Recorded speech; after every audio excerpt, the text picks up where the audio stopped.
Bom, pessoal, então hoje vamos iniciar, mais um parâmetro, da validação de métodos analíticos, que é a precisão, né? Então, o que é precisão? Isso todo mundo que começa a estudar química acaba vendo, se deparando com essa imagem aqui, tá? Que explica muito bem o que é precisão e exatidão. Exatidão é um outro parâmetro que a gente vai ver daqui a pouquinho, né? Então, vamos lá na precisão. A precisão ela é utilizada para verificar a confiabilidade de uma análise, tá? E, e o primeiro passo para obter uma precisão de algum experimento é a gente repetir este experimento de forma sequencial, tá? Então, aqui, ó, a precisão representa a dispersão dos resultados entre ensaios independentes. Então, quando eu pego um ensaio e repito ele independentemente, né, eu consigo tratar esses resultados obtidos a fim de obter a precisão daquela minha medida, tá? Então, denomina-se precisão a concordância entre vários valores experimentais obtidos. Eu gosto de sempre dar o exemplo de precisão, é algo que todo mundo que faz curso superior em química um dia trabalhou ou vai trabalhar, que é a titulação. Todo mundo já fez titulação. Vocês lembram que a gente tem que sempre fazer titulação em triplicata, né? Vocês lembram? Por quê? Porque a gente tira a média, né, daquela triplicata, né? E a gente, vocês já observaram isso, que é sempre importante os valores da triplicata estarem bem próximos entre si, tá? E como eu tenho um valor muito longe, né, bom, de três valores, dois próximos e um muito longe, a gente chama isso de outlier, né? Tem cálculo, tem testes estatísticos para verificar se isso realmente é um outlier, mas quando a gente faz repetições, a tendência, nós esperamos que os resultados fiquem próximos uns dos outros, que eles não fiquem muito dispersos. Então, a precisão, ela fala isso. A precisão é a concordância entre os valores experimentais que a gente obtém num experimento químico. E quanto mais próximo esses valores estiverem, tá, menor é o espalhamento dessas medidas. Ou seja, maior é a precisão. Então, precisão avalia o quanto os meus resultados estão próximos entre si. Então, esse gráfico aqui A, ele mostra, olha, um experimento, imagina que cada pontinho preto aqui seja um experimento e o alvo desse experimento seja aqui a parte central amarela. Observe que aqui todos os meus experimentos, eles ficaram longe do alvo e além de longe do alvo, eles ficaram muito distantes entre si. Então eu digo que a precisão dele é baixa. Por quê? Porque eles estão distantes entre si, tá? E além disso, eu digo que eles também não têm exatidão, porque eles estão longe do alvo. Então, exatidão eu vou definir mais à frente, mas já adiantando aqui, né? A exatidão se refere a quantos meus experimentos se aproxima de um valor que eu digo ser um valor real, tá? Esse termo de valor real nem é muito valor verdadeiro, valor real, não é nem muito apropriado usar em química analítica, porque a gente sabe que nas ciências exatas nada é 100% real, nada é 100%, como que eu posso dizer, exato, né? Sempre tem um desvio, sempre tem um errinho associado a um experimento. Mas, a grosso modo, quando os meus experimentos eles se aproximam de um valor que eu julgo ser real, eu digo que eu tenho uma exatidão.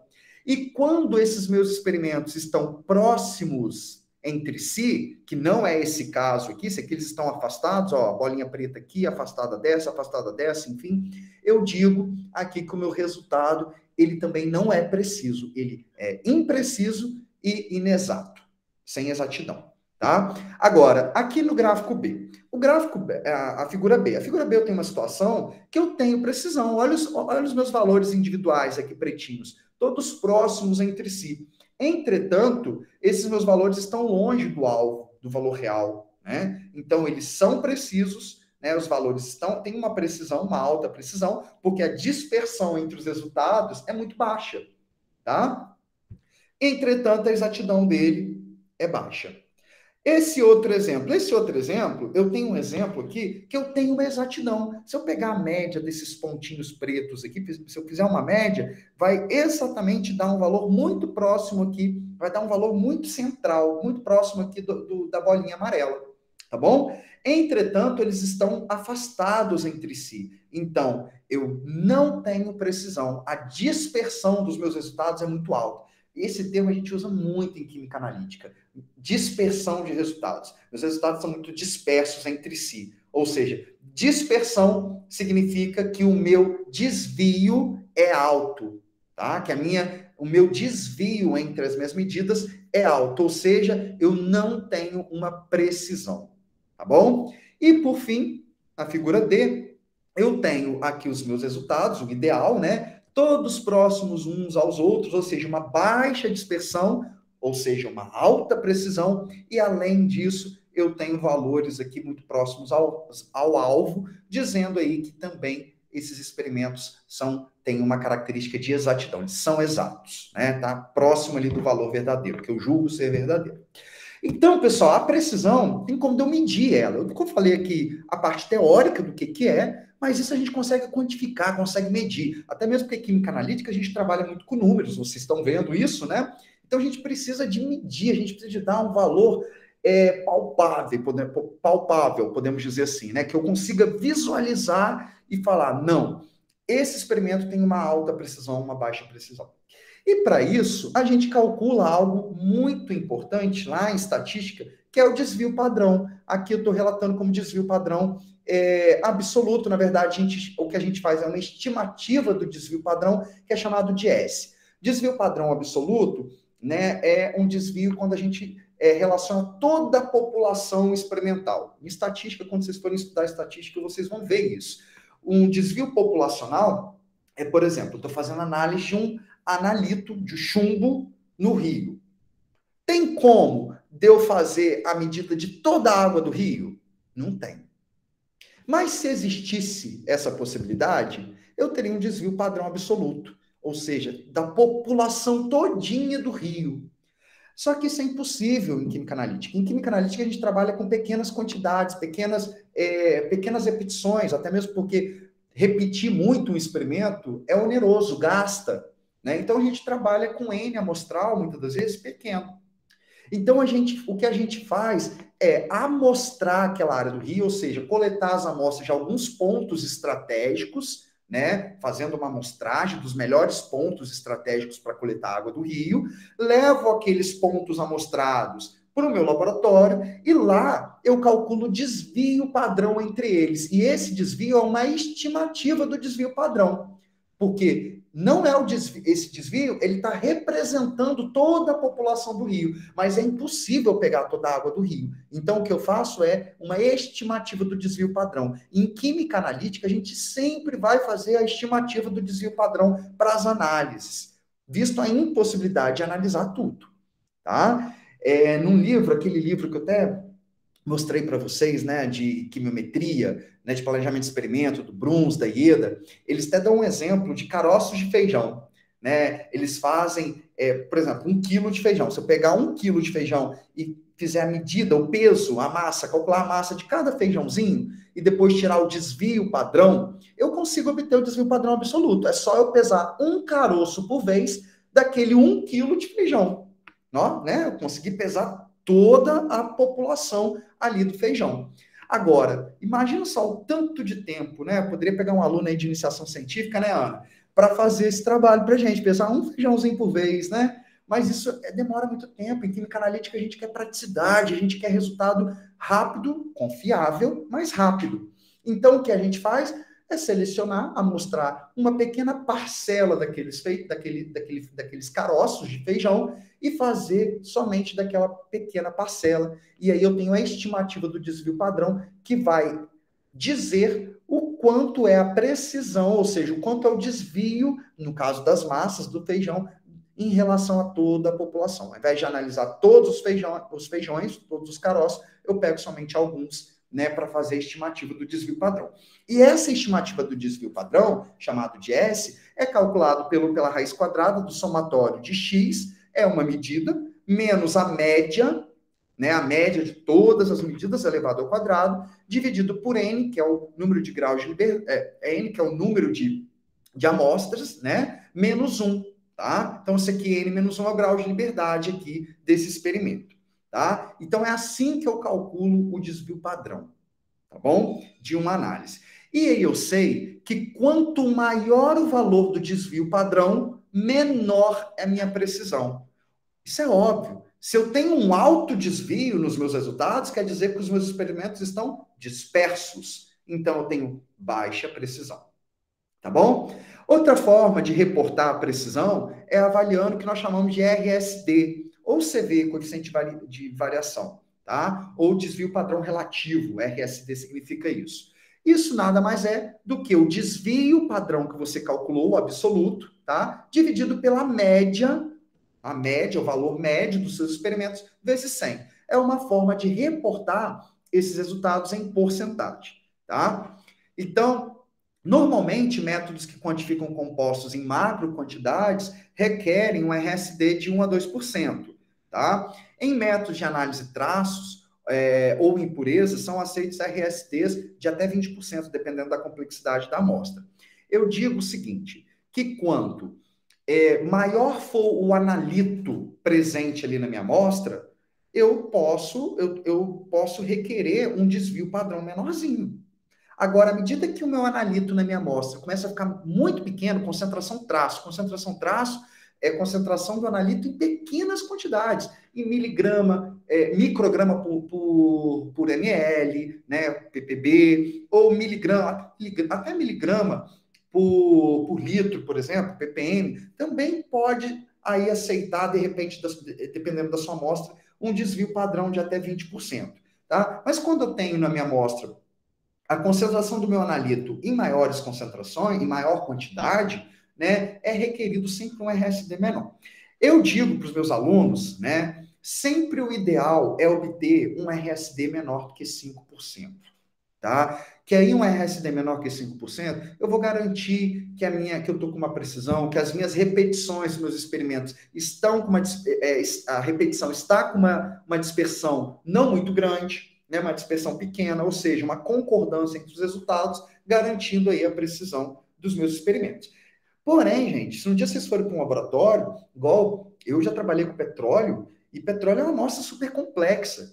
Então, eu determinava elementos traço em petróleo, concentrações de miligrama por quilo, micrograma por quilo, entendeu? Muito pequena concentração em ppb, tá? Concentração muito baixa. Então, a gente aceitava alguns elementos, um RSD de até 20%, porque o petróleo é uma amostra difícil de trabalhar, tinha que fazer um pré-tratamento daquela minha amostra que a gente vai ver na próxima aula. Então, isso, todo o sistema de preparo de amostra, a gente causa perda, a gente submete a amostra a vários tratamentos, isso pode causar alguma contaminação, que não sei o quê. Então, assim, 20% a gente ainda aceitava, tá? Mas agora você está trabalhando com uma amostra mais tranquila, com uma água, né? Uma amostra mais fácil de manusear, que não precisa de um pré-preparo, um preparo muito sofisticado, aí a gente tem que exigir um RSD menor, tá? Então, isso também vai depender da amostra que você vai trabalhar, da empresa onde você irá trabalhar, tá? Isso tudo vai estar relacionado aí com o que é requerido ali para o seu experimento, para a sua metodologia analítica, tá? Então, o desvio padrão, a precisão ela é avaliada tanto pelo desvio padrão absoluto, quanto por RSD, tá? Aqui, olha, eu mostro para vocês, naquele exemplo lá da curva analítica, que por que a gente faz em duplicata? A duplicata dos pontos da curva analítica, eu faço em duplicata, né? Mas você pode fazer em triplicata, até é melhor fazer em triplicata. Aqui eu fiz em duplicata, né? Por questões lá do nosso experimento.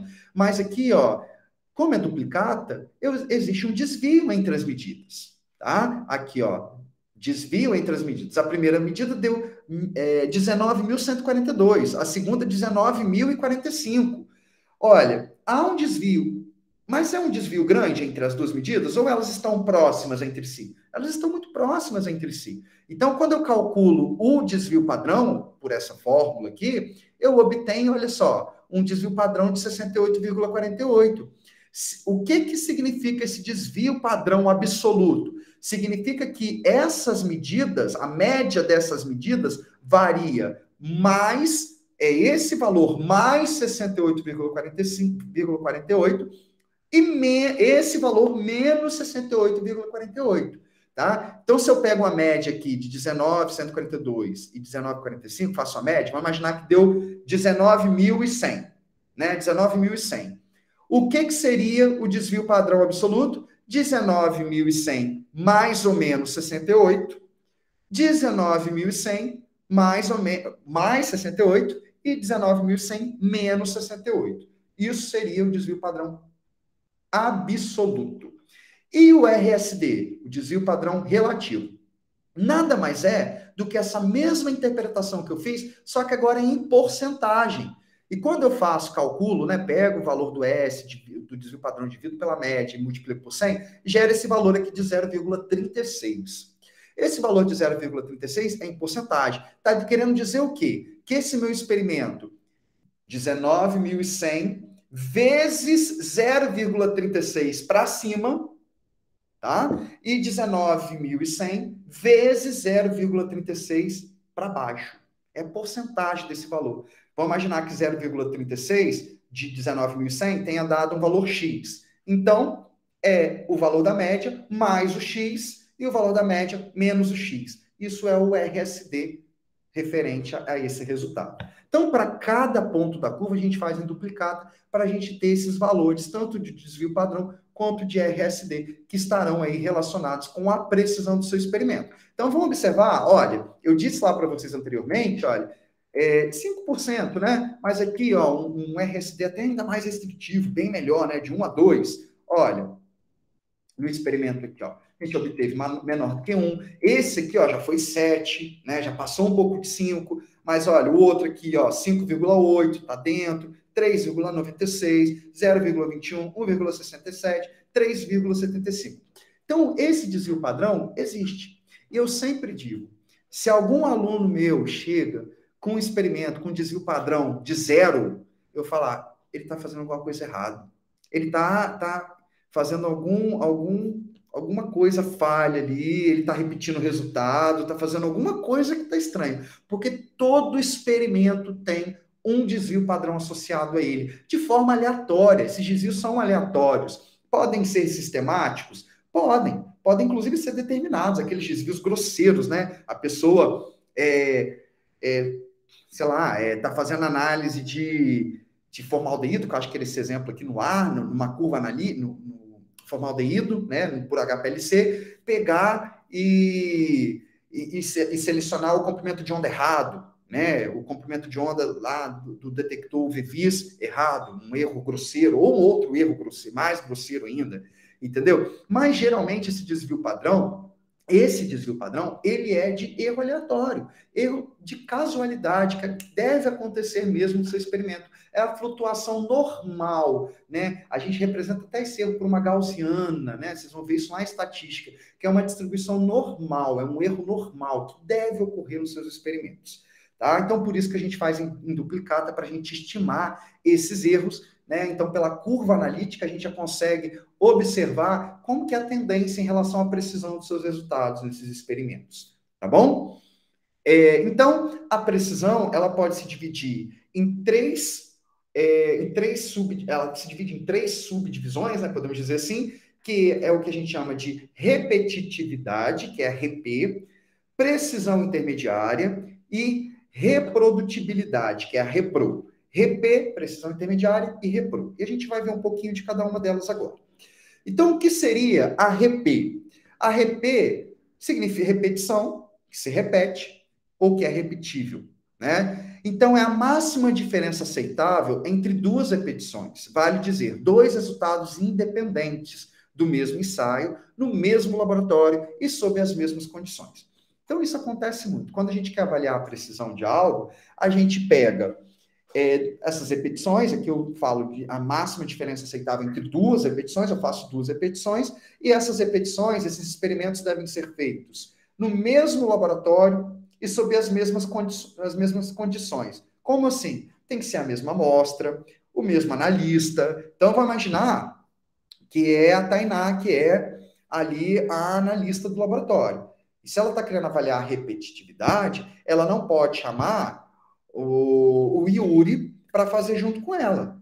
tá? Tem que ser, no caso aí, ela mesma fazendo o experimento, novamente, a mesma amostra, o mesmo analista, o mesmo equipamento, o mesmo momento, o mesmo ajuste, a mesma calibração, mesma curva de calibração, curva analítica, tá? E geralmente a gente faz essas repetições, né, principalmente na curva analítica, a gente aplica muito na curva analítica, sempre, né, 3 nível baixo, a gente faz 9 medições, 3 medições no nível baixo da curva, 3 repetições no nível médio da curva e 3 repetições no nível alto da curva. Então, a gente tem aí a RP, né? O resultado entre o desvio dessas 9 medições vai ser aí o que nós chamamos de RP, o desvio padrão vai ser aí o que vai avaliar se eu tenho precisão ou não. Se eu tiver um desvio padrão baixo, quer dizer que eu tenho uma boa repetitividade do meu experimento.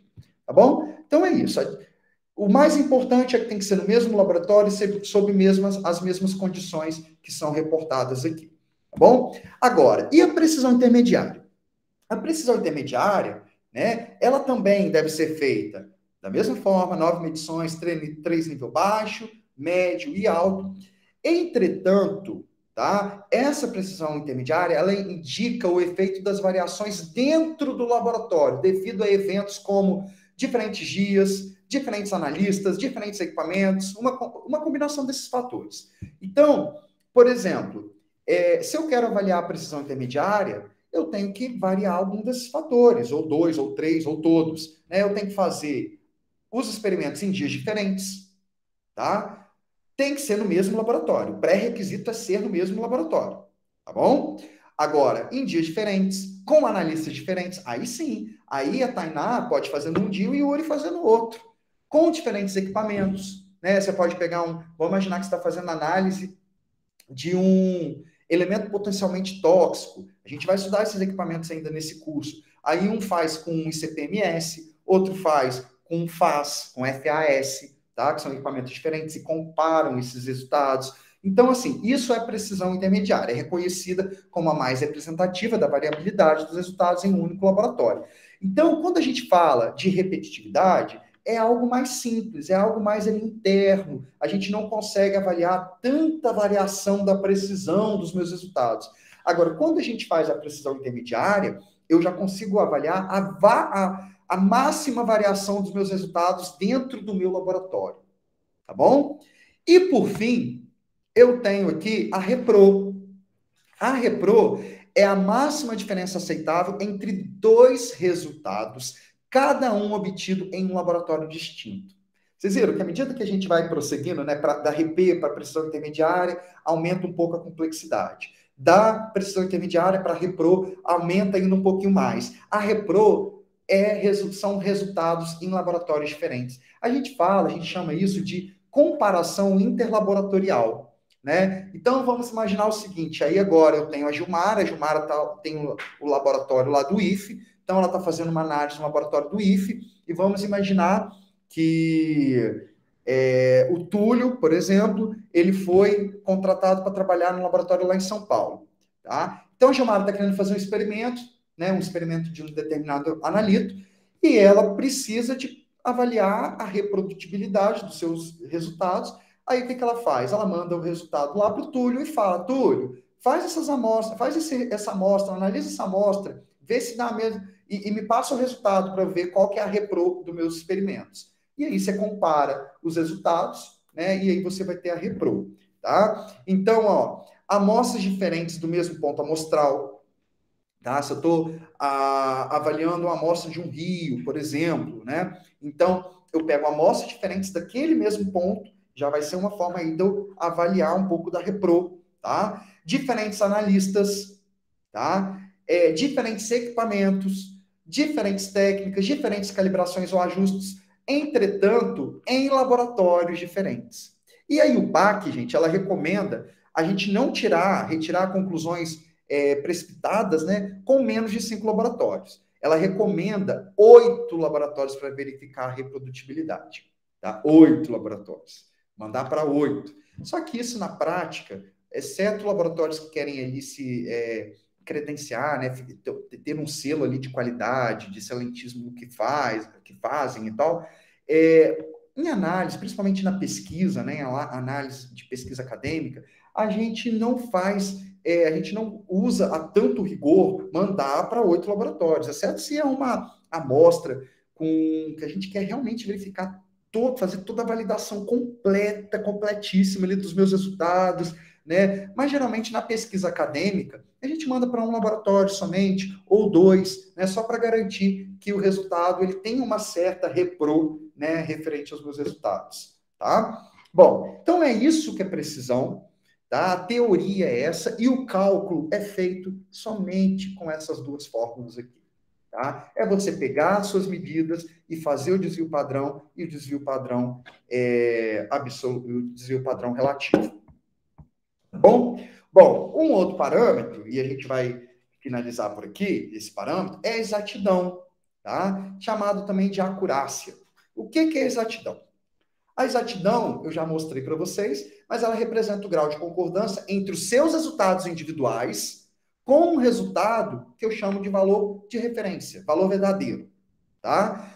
Então, olha, todos esses parâmetros que a gente viu, precisão, seletividade, que a gente vai estudar, linearidade, precisão, recuperação, todos esses parâmetros aqui, eles precisam estar adequados para que eu tenha uma exatidão, para que os meus resultados sejam mais próximos possíveis do meu valor verdadeiro, que eu chamo de verdadeiro, tá? Então, a exatidão fornece uma medida do erro sistemático.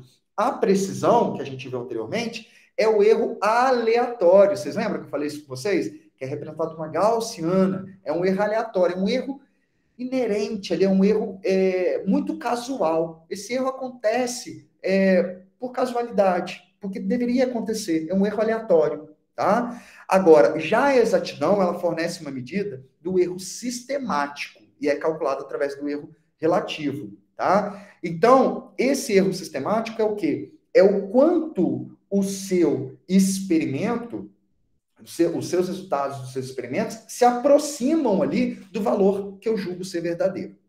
E como que eu calculo a exatidão? Muito simples. Exatidão é obtido a porcentagem, uma porcentagem. Aqui faltou um módulo, tá? É um módulo, tá? Da média dos seus resultados individuais menos o valor verdadeiro. Então, lá no CRM, né? Vocês vão ver mais à frente. Aqui seria a média dos seus resultados, aqui seria a média do valor verdadeiro, que seria o material certificado de referência, que eu vou comentar logo após, dividido pelo valor verdadeiro, que é o valor do material certificado de referência, vezes 100. Isso daqui me dá uma porcentagem que é chamado de erro, tá? E esse erro em porcentagem, eu não sei se eu comento aqui, mas eu também sempre gosto de falar com os meus alunos para que seja um erro menor do que 5%, tá? Para eu garantir aí uma boa exatidão nos meus resultados. Agora, isso também vai variar do laboratório onde você for trabalhar, do laboratório onde você for desenvolver pesquisa, né? Cada professor, cada pesquisador estabelece um erro aí de acordo com as características da sua amostra, do seu analito, tá? Então, isso vai depender bastante, tá? E como que eu calculo a exatidão? A exatidão ela é calculada de duas formas. A primeira, materiais de referência, tá? Que eu vou explicar, que é o CRM, e o outro, ensaios de recuperação, que chama também de adição e recuperação de analitos, tá? Esses dois experimentos, todo mundo que trabalha com química analítica um dia vai fazer. Todo mundo, tá? O que seria material de referência? Material de referência, pessoal, eu gosto de dizer assim, é um material que garante um valor o mais próximo possível de um valor que seria um valor verdadeiro. Então, vamos imaginar que vocês foram contratados como químicos ambientais para trabalhar na avaliação de sedimentos, de determinação de alguns elementos potencialmente tóxicos em sedimentos de rios, né? Então, aí, o que acontece? Existem materiais de sedimentos, tá? De sedimentos de rio, que eles são certificados, são materiais de referência. Por quê? Ele pega um material, um sedimento, né, ou uma amostra que representa aquele sedimento e manda aquela amostra para vários laboratórios que que tenham uma grande aceitação pelos órgãos aí que acreditam esses laboratórios, né? No caso aqui do Brasil, o Inmetro, tá? Lá nos Estados Unidos, NIST, enfim. Então, esses laboratórios que são acreditados, que têm permissão, que o resultado é resultado de excelência, né? Eles fazem as análises desse resíduo, desse material, desse sedimento de rio, e vai e diz, olha, nesse sedimento tem X de cobre, tem Y de sódio, tem Z sei lá, de bromo, enfim, né, metal, um elemento potencialmente tóxico, no caso de cádmio, né, ou chumbo. Ele fala, tem isso. E todos os outros laboratórios também chegam no mesmo resultado. Eu gosto de dar sempre o exemplo.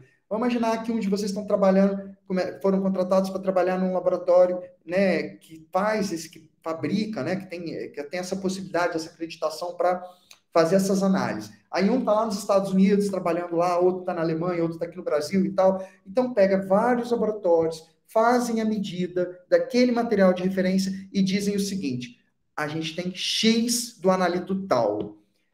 Bom, foram os melhores laboratórios com excelência que conseguiram obter aquele resultado. Então eu posso chamar aquele resultado de um valor verdadeiro. Ou seja, muito próximo de ser um valor verdadeiro, porque todos os laboratórios obtiveram resultados muito próximos entre si, tá? Então, o material certificado é isso.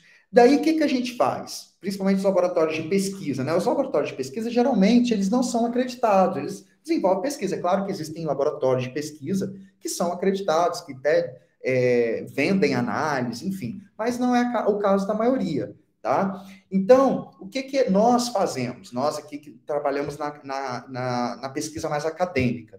A gente a gente compra esse material, que é caríssimo, tá? E aí a gente leva para o nosso laboratório e a gente faz análise daquele material com o nosso equipamento, com os nossos reagentes, no nosso laboratório, enfim. E eu obtenho um resultado, e esse meu resultado obtido no meu laboratório tem que ser próximo ao resultado que está descrito no material certificado, no resultado que todos os outros laboratórios forneceram para aquele material de certificado de referência. Então, o quanto mais próximo o meu resultado estiver do material certificado, eu digo que eu tive uma exatidão, ou seja, o meu experimento está mais exato. Tá bom? Então, é isso que é comparar os nossos resultados com o material de referência. Então, como que eu faço o cálculo do material de referência? Da mesma forma. Aqui, ó, esse X médio seriam as medidas do meu laboratório, tá? Em triplicato, ou, enfim, ou duplicata, menos o valor verdadeiro. Que valor verdadeiro é esse? O valor que o material certificado te indica, ou seja, o valor que vários laboratórios acreditados obtiveram, dividido pelo valor verdadeiro, vezes 100. Isso vai me gerar um erro. Se o erro está menor do que 5%, em alguns casos menor do que 10% ou 15%, eu digo aí que o meu experimento tem exatidão. Beleza? Material certificado é isso. Aqui eu coloquei alguns exemplos de agências, né, que produzem material certificado. Então, tem o NIST, que é a agência lá nos Estados Unidos, tem o LGC, que é do Reino Unido, temos a Farmacopeia da USP, temos aqui o FAPAS, né, do Reino Unido também, temos o Inmetro, né, o Inmetro também fabrica materiais de referência, tá? Então, esses aqui são os principais, né, os principais órgãos aí que fabricam esses materiais de referência. E o outro exemplo é um ensaio de recuperação, tá? O ensaio que é uma adição e recuperação de analítico, que eu vou comentar mais à frente, tá? Antes, vamos lá, aqui é um exemplo de material certificado de referência, esse artigo aqui foi publicado, tá? Pela nossa aluna Camila, tá? No ano passado, ano passado, tá? A gente fez análise de alguns elementos potencialmente tóxicos em resíduo de pó de pedra, tá? No estado lá de Santo Antônio de Pádua, né? O pó de pedra, ele é um subproduto dessa indústria, né? Desde o processamento, então gera muito pó de pedra. Esse pó de pedra ele é arrastado pelo vento, né? Então ele fica ali em suspensão no ar, ele pode depositar em rios ou em algumas nascentes. Então, avaliar a qualidade, o risco desse material, desse resíduo dessa indústria, é importante, né? Visto que nesse resíduo pode ter alguns elementos que são potencialmente tóxicos, como chumbo, cromo, cádmio, né? Então, o objetivo desse trabalho foi avaliar a presença desses elementos em pó de pedra.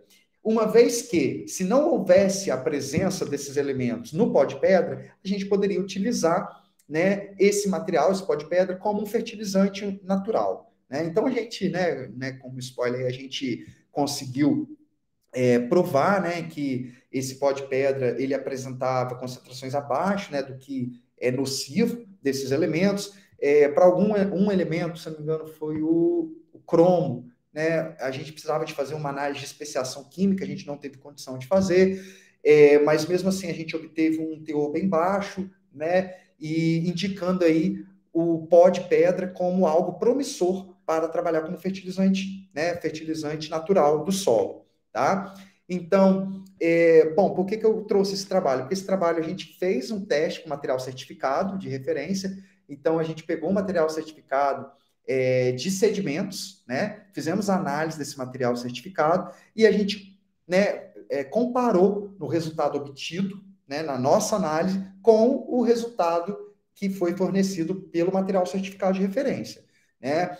E aqui, né, eu até disse, né, os sedimentos, né, o CRM, ou o CRM, né, pelo NIST, né, de material de sedimentos, tá? Então, aqui o número dele é 1646A, e a gente fez a avaliação de todos eles, eu reporto aqui nessa tabela, né? Então, eu fiz arsênio, cádmio, cromo, cobre, chumbo e vanádio, né? Alguns são potencialmente tóxicos, outros não, né? Que o arsênio não é um metal, ele é um não metal, mas ele é potencialmente tóxico, tá? Então, a gente fez essa análise, a gente obteve aqui, ó, aqui são os valores do material certificado de referência, tá? E esse aqui foi o valor que nós obtivemos. Então, observa, ó, no nosso experimento, no nosso laboratório, a gente fez lá no laboratório do IFE, na análise, no equipamento que a gente utilizou e tudo, olha, o valor de 6,11, muito próximo de 6,23, demonstrando aí, se eu tiro o erro disso, e se eu faço o cálculo, né,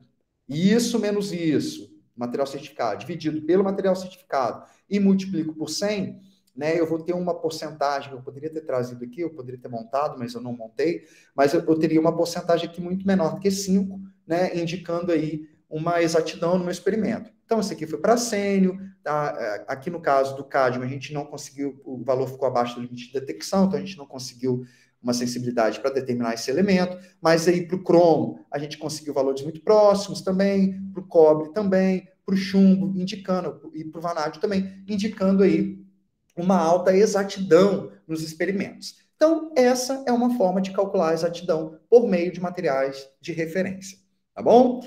Bom, então esse aqui é até um exemplo, tá? Depois vocês podem tentar fazer em casa esse exemplo, eu vou mandar os slides para vocês. Então aqui eu conto, né, uma historinha, falo da determinação de sódio, depois para vocês fazerem a comparação do resultado obtido nesse exemplo com esse reportado aqui no material certificado de referência. Eu já coloquei aqui as fórmulas, tá? Da exatidão, coloquei também da precisão, para vocês avaliarem tanto a precisão e a exatidão desses experimentos.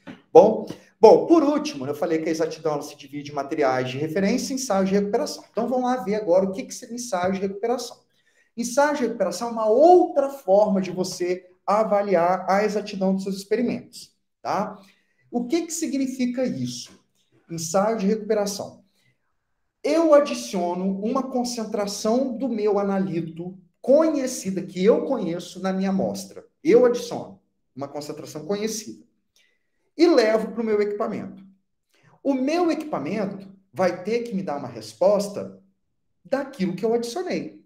Se eu adicionei 5 miligramas por quilo, tá, de cobre numa amostra de planta, estou analisando uma planta, vou imaginar assim, e eu levo para o meu equipamento vai ter que me dizer que eu adicionei aqueles 5 miligramas por quilo. E como que é feito isso? É feito isso por esses testes que eu vou mostrar agora. Isso é chamado de ensaio de recuperação, e tem gente que fala também, que é até mais comum, teste de adição e recuperação, ensaio de adição e recuperação, ou fortificação, tá? Que a gente também chama.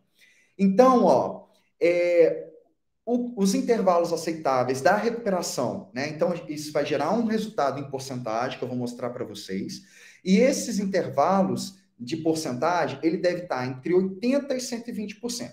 Então, vejam só, eu adiciono uma concentração do meu analito, faço análise do meu equipamento, e o que eu recupero, ou seja, o que o equipamento me dá de resposta do meu analito, se eu adicionei, tem que ser de 80% a 120% daquilo que eu adicionei.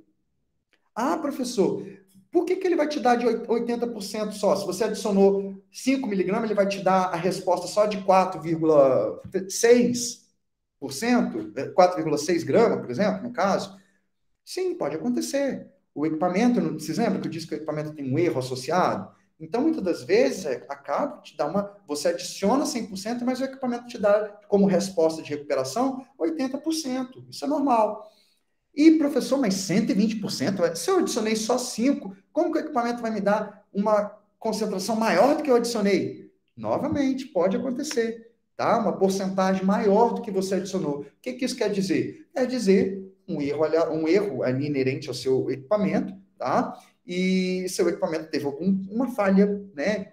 Ali determinou um pouquinho a mais do que deveria ter, entendeu? Então, isso acontece, isso é normal. Tá? Então, de 80 a 120 a gente considera intervalos aceitáveis. Eu, com os meus alunos, eu sempre peço de 90 a 110. Óbvio que se uma ou duas amostras passarem desse valor, óbvio que é aceitável.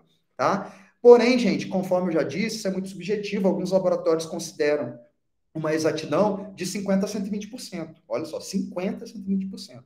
Dependendo do analito, né? E aí que eles também estabelecem que a precisão ela tem que ser de máximo, né? Mais ou menos aí 15%. Tá?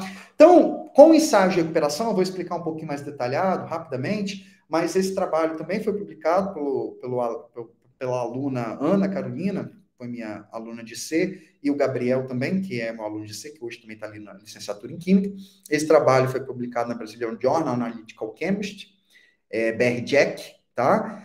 E foi publicado ano passado. A gente fez a otimização da extração induzida por quebra, otimização da extração induzida por quebra de emulsão, tá? Das variáveis dessa extração, para a subsequente determinação de cloreto, tá? Da salinidade, né, do cloreto de sódio, principalmente em petróleo, tá? Por cromatografia de íons. Então, esse trabalho, como que foi feito esse ensaio de recuperação, né, que é o mais importante aqui. Então, a gente pega a minha amostra e coloca a mesma amostra na mesma quantidade em 2 frascos diferentes. A mesma amostra, na mesma quantidade em 2 frascos diferentes. Um frasco, eu não faço nada. No outro frasco, um frasco, eu não faço nada. No outro frasco, eu faço uma adição do analito que eu quero determinar, que aqui no caso foi o cloreto. Tá? Então, eu adicionei aqui 8,33 miligramas por quilo de cloreto nessa minha amostra. Levo as 2 amostras para o equipamento. Uma amostra sem adição de nada e a outra amostra com adição. Levei a primeira amostra sem adição e o equipamento me gerou uma resposta. O equipamento me disse que a concentração de cloreto aqui dentro é 1.600 miligramas por litro. Tá? E para a segunda amostra, que eu adicionei o cloreto, eu levei para o equipamento me gerou uma resposta de 2.437 miligramas por quilo. Vejam só, é a mesma amostra, na mesma massa, mesmo volume de amostra, mesma massa de amostra, certo? Por que deu a mais a resposta do equipamento aqui? Simplesmente porque eu adicionei 833 do meu analito. Então, 1.600 aqui dentro desse valor, 1.600 é referente ao cloreto presente na amostra. E o restante, para chegar até 2.437? O restante é referente à resposta do 833 que eu adicionei de cloreto. De tal forma que eu subtraio essas 2 concentrações, 2.437 menos 1.600, isso me gera uma resposta de 837, e daí eu comparo esses 2 valores. Olha, eu adicionei na minha amostra 833 miligramas por quilo. E eu recuperei, o meu equipamento me deu de resposta 837. Então, eu faço uma regrinha de 3, tá? No caso, aqui, 833, que é o que eu adicionei, está para 100%. 837 está para X%. isso me dá um valor de 100,4%. Tá? Então, eu recuperei do que eu adicionei 100,4%. Tá? Isso é uma recuperação maravilhosa. Ou seja, tudo que eu adicionei, eu consegui recuperar. Para que a gente faz esse teste de recuperação? A gente faz esse teste para avaliar se o seu experimento tem uma exatidão. Ou seja, tudo que eu adicionei, o meu equipamento consegue recuperar. Ou seja, eu consigo ter algo próximo do que é verdadeiro. Isso quer dizer que o que eu estou analisando na minha amostra é algo próximo do que é verdadeiro. Tá? Então, esse é um outro teste que a gente faz, ensaio de recuperação, para comprovar a exatidão do meu experimento. Lembrando-se aqui que quanto mais próximo a 100%, mais exato é o seu experimento. Então, esses são os dois testes, tá? E para finalizar aqui a precisão e exatidão, nós temos o seguinte, né? Agora é fácil de vocês entenderem, né? Eu já expliquei isso lá anteriormente, mas eu só trouxe esse gráfico aqui, essa figura aqui novamente, para vocês avaliarem, olha. Valores dispersos, né? Valores muito próximos, porém os dois não são exatos. Esse valor, por mais que tenha um desvio entre as medidas, mas eu estou próximo ao valor verdadeiro, tá? E esse último é a situação ideal, que é quando eu não tenho desvio é muito baixo, quer dizer, né? Ou seja, eu tenho uma alta precisão, os meus resultados estão muito pertinhos um do outro, e além disso está muito próximo ao valor que eu chamo de julgo ser verdadeiro, tá? Então, precisão representa a dispersão dos resultados, tá? E a exatidão representa o grau de concordância entre os resultados individuais encontrados e um valor chamado de valor verdadeiro. Tá bom? Bom, eu vou terminar por aqui. Vou abrir para perguntas. Deixa eu só encerrar a gravação.